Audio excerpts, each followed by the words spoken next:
ongoing search efforts for the Titan submarine. Behind me, or beside me, I should say, you'll see several subject matter experts from the Unified Command who will introduce themselves momentarily. These individuals represent only a small fraction of the many dedicated professionals working around the clock on this complex response effort. We understand this is an extremely difficult time for the families of the missing crew members aboard the Titan, and our thoughts go out to them and the crew. The Unified Command team is working tirelessly to bring all available assets and expertise to bear as quickly as possible in response to this complex operation. And we remain in close contact with the family members and the crew to ensure they are fully aware of our current and future search efforts. Additionally, we've been in close contact with the British and French Consulates General to ensure that they are fully appraised of our efforts, and we are ensuring that their concerns are being addressed. We're incredibly grateful for the full spectrum of international assistance that has been provided, including an expert submariner from the Royal Navy, who's here with us serving aboard as a critical member of our team. Additionally, a team of highly trained French ROV operators departed St. John's last night are en route to aid the search. Moreover, our Canadian partners have been providing critical leadership and significant response capabilities since the beginning of our efforts. Again, this is an incredibly complex search operation requiring both surface and subsurface elements, and our unified approach is critical. The location of the search, 900 miles east of Cape Cod and 400 miles southeast of St. John's, makes it exceptionally difficult to mobilize large amounts of equipment quickly. In spite of those challenges, we've been able to provide continuous air and surface search assets, as well as additional ROV capability to search below the surface. We currently have 5 surface assets searching for the Titan, and we expect 10 total surface assets to search in the next 24 to 48 hours. There are 2 ROVs actively searching, and several more are en route and will arrive by tomorrow morning. We've received incredible support with aviation assets from our Coast Guard Air Station in Elizabeth City, the Air National Guard, and Canadian Armed Forces. Today there are 2 back-to-back P3 flights. One is ongoing now as I speak, totaling 14 hours of continuous on-scene coverage, and 2 C-130 flights, also one ongoing now, throughout the day and into the evening. Yesterday, a Canadian P3 detected underwater noises in the search area. As a result, ROV operations were relocated in an attempt to explore the origin of the noises. Although the ROV searches have yielded negative results, they continue. Additionally, the data from the P3 aircraft has been shared with our U.S. Navy experts for further analysis, which will be considered in future search plans. The surface search is now approximately 2 times the size of Connecticut, and the subsurface search is up to 2.5 miles deep, exponentially expanding the size of the search area. We also have to factor in the ever-changing weather conditions, currents, and sea states that expand the search area every hour. There is an enormous complexity associated with this case due to the location being so far offshore, and the coordination between multiple agencies and nations. We greatly appreciate the outpouring of support and offers to provide additional equipment. The Unified Command continues to prioritize assets and resources in order to provide the best capability in the most timely manner. This includes weighing multiple factors to identify the most effective resources available to the response operation, with careful consideration to timeliness of equipment arriving on scene, usefulness and ability to deliver assets to the search area. Over the past 48 hours, we have, through incredible unity of effort, mobilized and implemented a tremendous amount of expertise and response capability. In addition to the ships and aircraft previously mentioned, we've dispatched 2 subject matter experts from U.S. Navy NAVSEA Subsalv, who will serve as search coordinators on scene for underwater search operations. So I've been stressing unity of effort a lot in this statement, and that's because it is absolutely critical to this complex operation. Again, our thoughts and prayers are with the crew of the Titan and their loved ones. We will continue to work as hard and as quickly as possible in an effort to locate them. I will take a few questions, but before I do that, I do want I'm going to have each of the members of the team here. Please subscribe for more details and as they come in. Thank you for watching. Okay. Good afternoon. I'm Paul Hankins. I'm the director for salvage operations with the U.S. Navy's Supervisor of Salvage. Hello, I'm Carl Hartsfield from the Woods Hole Oceanographic Institute. Good afternoon. I'm Lieutenant Commander Rich Cantharia. I'm an exchange officer currently serving on the staff of Commander Submarines Atlantic at Norfolk, Virginia. Good afternoon, Lieutenant Commander Christy Butler, working closely with Captain Frederick from RCC Boston, Search and Rescue Mission Coordinator. Thank you.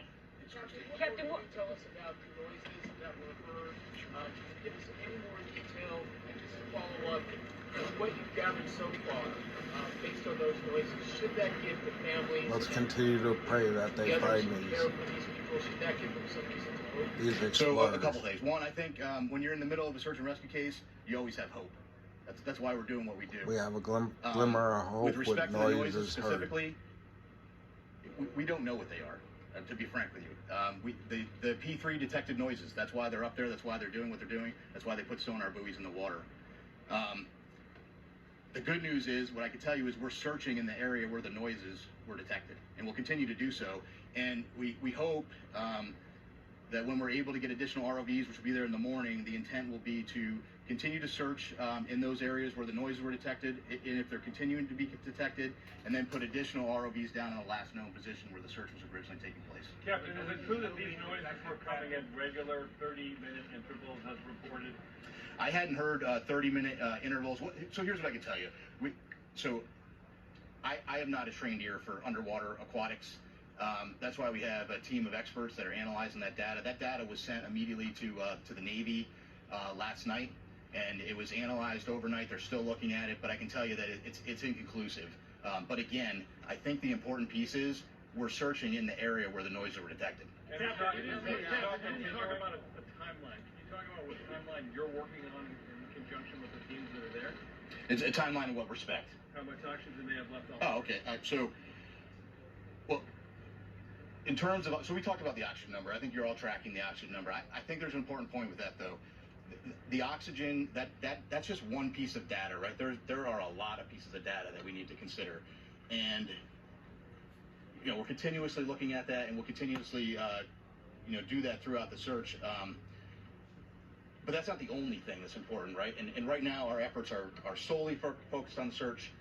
That certainly is a dialogue that's happening, but we're focused on searching at this point. Is this a recovery or a rescue? Oh, this is a search and rescue mission, 100%. We are smack dab in the middle of search and rescue, and we'll continue to put every available asset that we have in an effort to find the Titan and the crew members. Captain, how far down are those ROVs, and can you confirm that some sort of rectangular object has been spotted?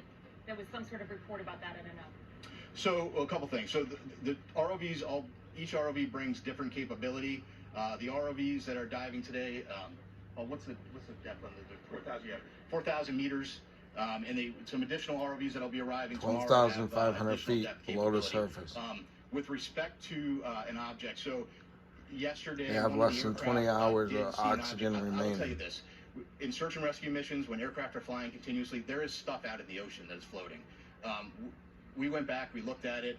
It wasn't. We didn't determine it to be debris. We don't think it correlates with the case, and it is not uncommon at all during an active search to see things, and then we go and look at them. So, just not from BBC News. When were these noises first heard? How long did they persist for? And if I could also ask, do you have any information in terms of food and water? God bless them, and please subscribe and yeah. So several P3 flights and have let's heard pray for noises. I just seen the upper right yesterday, and we pictures put of the assets crew there. We relocated assets immediately. With respect to food and water, it's my understanding there are some limited rations. I can't tell you exactly how much they have aboard, but they do have some limited rations aboard the vessel. Speaking to the families, how much hope can you give them after hearing those noises?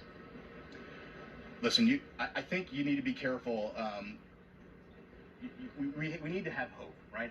But I can't tell you what the noises are. But what I can tell you is, and I think this is the most important point, we're searching where the noises are, and that's all we can do at this point. Captain, clue right now about the status of the submersible of those noises, and are the noises continuing now? Are they stopped? God bless them, and thank you for watching. So I just wanted to. So let's it's pray my for understanding that the P3 had heard some noises today as well.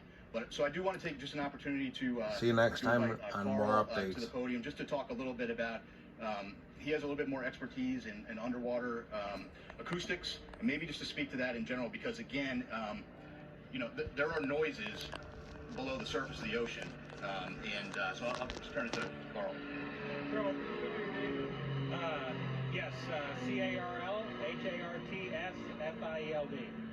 So again, Carl Hartsfield from the Woods Hole Oceanographic Institution. So the ocean is a very complex place. Obviously, human sounds, nature sounds, and it's very difficult to discern what the source of those noises are at times, but I can tell you that this team has multiple sensors. They're in the area.